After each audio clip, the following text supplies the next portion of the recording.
In Zukunft wird wohl jede Schülerin und jeder Schüler sein persönliches Gerät im Unterricht nutzen. Die permanente 1:1 Ausrüstung ist nur eine Frage der Zeit. Bis dahin stehen verschiedene Möglichkeiten zur Verfügung, wie der Bedarf an Geräten sichergestellt werden kann.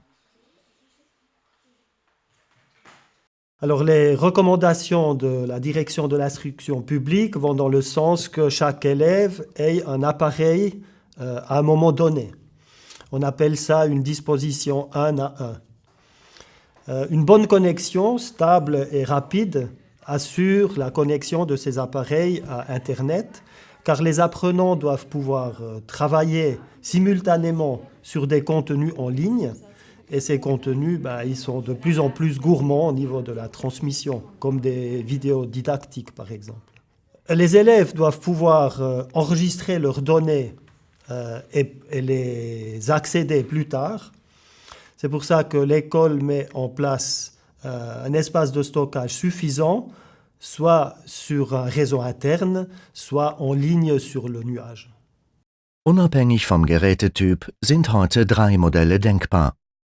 Erstens Poolgeräte. In einem Poolraum stehen genügend mobile Geräte bereit, dass sich mindestens eine ganze Klasse eindecken kann. Die Geräte sind unpersönlich und werden von der Lehrperson für einzelne Lektionen reserviert. Zweitens persönliche Schulgeräte. Jedem Schüler und jeder Schülerin wird von der Schule ein persönliches Gerät zur Verfügung gestellt. Das Gerät bleibt immer bei der Schülerin oder dem Schüler. Die Lehrpersonen können die Geräte spontan im Unterricht einsetzen. Auch Hausaufgaben können mit diesem Gerät erledigt werden. Drittens private Geräte. Die Lernenden bringen ihre privaten Geräte mit. Neudeutsch spricht man hier von Bring Your Own Device oder eben BYOD. Die Schule definiert in diesem Fall die technischen Mindestanforderungen für die Geräte und stellt den Internet- und Netzwerkzugang zur Verfügung. Beschaffung und Unterhalt der Geräte ist Sache der Schüler. Alors, selon le cycle de l'école, on donnera la priorité à tel ou tel appareil. En règle générale, pour les enfants plus jeunes, on optera plutôt pour des tablettes, car le contenu est ou la manipulation est plus facile avec les écrans tactiles et ils sont plus vite dans les exercices ou dans l'apprentissage. Für den ersten Zyklus eignen sich Tablets.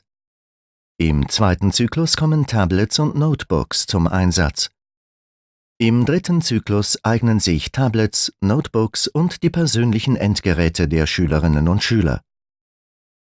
In der Sekundarstufe 2 eignen sich vor allem Geräte der Schülerinnen und Schüler. Le plus important pour nous, et puis je pense en règle générale, c'est que les appareils soient légers et mobiles. Et qu'ils aient un minimum de maintenance, si possible.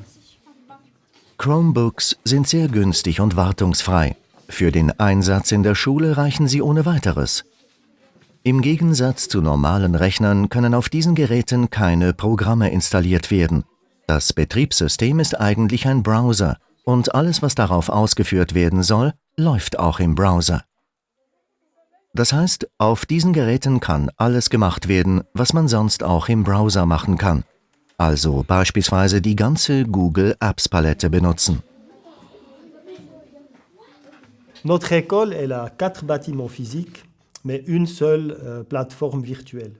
Chez nous, on a choisi une institution Google avec les applications pour l'enseignement. Avec plein d'autres ressources qui se trouvent en ligne, c'est largement suffisant pour atteindre les buts du nouveau plan d'études roman, en tout cas déjà pour l'école primaire. Et cette solution, elle a l'avantage que le système d'exploitation et les applications soient toujours actuels, mis à jour automatiquement. La maintenance est beaucoup moins importante, on gagne du temps qu'on peut consacrer à d'autres tâches comme soutenir un enseignant dans la classe plutôt que de travailler sur les machines.